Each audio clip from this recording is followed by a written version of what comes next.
ಹಾಗಾದರೆ ತಮೋಗುಣ ಎಂದರೇನು ಜಯಶ್ರೀ? ತಮೋಗುಣ ಅಂದರೆ ಅಜ್ಞಾನ ಎಂದು ಅರ್ಥ. ಹೌದು. ಕತ್ತಲಿನಲ್ಲಿರುವುದು ಒಂದು ಅರ್ಥ. ಹೌದು. ಅಂದ್ರೆ ಈ ನಿದ್ರೆ ಮಾಡುವಾಗ ಹೇಗೆ ಅವನಿಗೇನು ತಿಳಿಯೋದಿಲ್ವೋ, ಓಕೆ. ಈ ತಮೋಗುಣದಲ್ಲಿ ಇರುವವನಿಗೆ ಅವನಿಗೆ ಏನು ತಿಳಿಯೋದಿಲ್ಲ. ಹಾ ಹಾ ಹೌದು. ಅವನು ಕತ್ತಲಿನಲ್ಲಿ ಇರ್ತಾನೆ. ಅಂದ್ರೆ ಅವನ ಬುದ್ಧಿ ವಿಕಸನ ಆಗಿರುವುದಿಲ್ಲ. ಓಕೆ. ಇವನು ಯಾವಾಗ್ಲೂನು ತಿಂಡಿ ತೀರ್ಥ ಅನ್ನೋದು ಬಿಟ್ರೆ ಬೇರೆ ಅವನಿಗೆ ಪ್ರಪಂಚ ಅನ್ನೋದು ಅದ್ರ ಬಗ್ಗೆ ಏನು ಅರಿವಿರುವುದಿಲ್ಲ. ಓಕೆ. ಇವನಿಗೆ ನಾವು ಕುಂಭಕರ್ಣನಿಗೆ ಹೋಲಿಸ್ತೇವೆ. ಓಕೆ. ಕುಂಭಕರ್ಣನ ಪಾತ್ರಕ್ಕೆ ಹೋಲಿಸ್ತೇವೆ ನೋಡಿ. ಯಾವಾಗ್ಲೂ ತಿನ್ನೋದು, ಆವತ್ತಿನ ದಿವಸ ಕುಂಭಕರ್ಣನ ಇವತ್ತಿನ ದಿವಸ ನಾವು ತಿಳ್ಕೊಂತೀವಿ. ಯಾವಾಗ್ಲೂ ತಿನ್ನೋದು ಮಲಗೋದು, ಅದಕ್ಕೆ ಯಾರಾದ್ರೂ ತಿಂಡಿ ಪೋತ ಅಂತಾರು ಅಂತಾರೆ ನಮ್ಮ ಇದರಲ್ಲಿ. ಅಂದ್ರೆ ಯಾರಾದ್ರೂ ಜಾಸ್ತಿ ಹೊತ್ತು ನಿದ್ದೆ ಮಾಡಿದ್ರೆ ನಾವು ಕುಂಭಕರ್ಣ ಅಂತ ಸಂಬೋಧಿಸ್ತೀವಲ್ಲ. Okay okay. ಏನೋ ಅವ್ನು ಕುಂಭಕರ್ಣ ಅಂತರ ನಿದ್ದೆ ಮಾಡ್ತಾ ಇದ್ದಾನೆ. ಅವರು ತಮ್ಮ ಗುಣಕ್ಕೆ.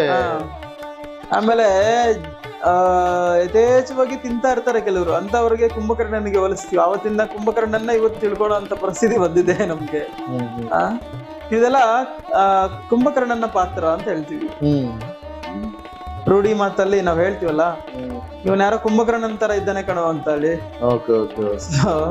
ಹಾಗೆ ಅವನಿಗೆ ಏನಂತಂದ್ರೆ ತಿಂಡಿ ತೀರ್ಥದಲ್ಲೇ ಅವನ ಜೀವನ ಕಳೆದು ಬಿಡ್ತಾನೆ ಬಿಟ್ರೆ ಜ್ಞಾನಕ್ಕೆ ಅವನ ಹತ್ರ ಜಾಗ ಅನ್ನೋದು ಇರೋದಿಲ್ಲ. ಅವನು ತುಂಬಾ ನಿಕೃಷ್ಟವಾದಂತಹ ಸ್ಥಿತಿ ಇದು. ಇದರಿಂದ ಸಮಾಜಕ್ಕಾಗ್ಲಿ ತನ್ನ ಆತ್ಮ ಅಭಿವೃದ್ಧಿಗಾಗ್ಲಿ ಏನು ಪ್ರಯೋಜನ ಇಲ್ಲ.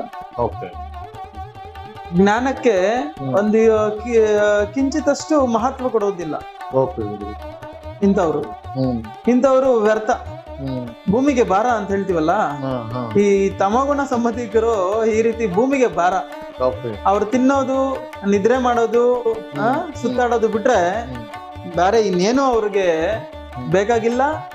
ಅವ್ರಿಗೆ ತಲೆಗೆ ಹತ್ತೋದು ಇಲ್ಲ ಅಂತವ್ರಿಗೆ. ಅವ್ರ ಹತ್ರ ಏನಕ್ಕೂ ಜಾಗ ಅನ್ನೋದು ಇರೋದಿಲ್ಲ. ಯಾವಾಗ್ಲೂ ಬೆಳಗ್ಗೆ ಸಾಯಂಕಾಲ ತಿನ್ನೋದ್ರಲ್ಲಿ, ಸುತ್ತಾಡೋದ್ರಲ್ಲಿ, ಇಷ್ಟರಲ್ಲೇ ಜೀವನ ಕಳೆದು ಬಿಡ್ತಾರೆ ಇವರು. ಯಾವಾಗ್ಲೂ ಅವರು ಎಂಜಾಯ್ಮೆಂಟ್ ಅಲ್ಲೇ ಕಳೆದು ಬಿಡ್ತಾರೆ. ಈ ಎಂಜಾಯ್ಮೆಂಟ್ ಅಲ್ಲಿ ಕಳೆಯೋರು ತಮಗುಣ ಸಂಬಂಧಿಕರು ಅಂತ ಹೇಳಿದ್ರು ನಮ್ಮ ಮಹರ್ಷಿಗಳು.